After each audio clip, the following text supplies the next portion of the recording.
दृष्टांत हम भागवत से देखा। हमारा महाराज चित्रकेतु का प्रसंग श्रीमद् भागवत में है।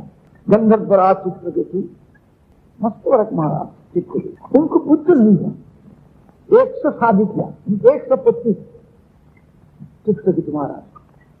देव से अंगिरा ऋषि भ्रमण करके लोग स्थान पर आसक्ति नहीं है, विरक्ति नहीं।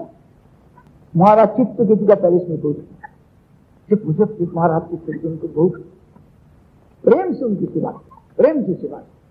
अंगिरा ऋषि की इच्छा हुई, ये तो मुझे बहुत ही सहायता किया, सेवा किया, मैं इनको क्या कर सकता, इनको किसके पास करना, इच्छा उनको हुई।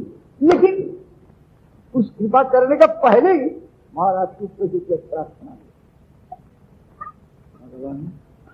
भाई बहुत मेरा पुत्र नहीं, कृपा करके मुझे अंगिरा ऋषि देखा जो भाई उनको आत्म तत्व ज्ञान देने को चाहा, लेकिन ये मांगता है पुत्र हो। ये भगवान की मर्जी, ये भगवान की मर्जी है। अपन इच्छा जीवी को भी वंशा करे, कृष्ण इच्छा हो तभी फल धरे। बेंगली में कहते था अपना इच्छा से तो बहुत करोड़ करोड़ वंशा करते हैं, लेकिन भगवान की इच्छा होती है मृत्यु तब तो फल होता है, ये तो नहीं होता।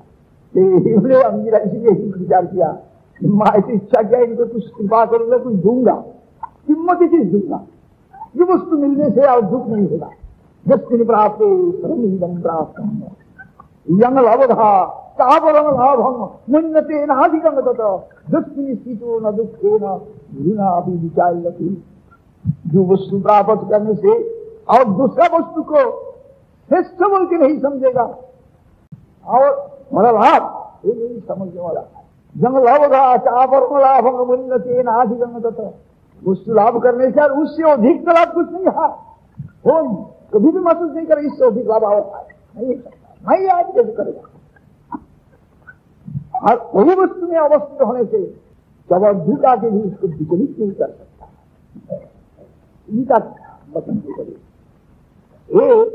चित्र के लिए प्रार्थना किया ऋषि का, अच्छा महाराज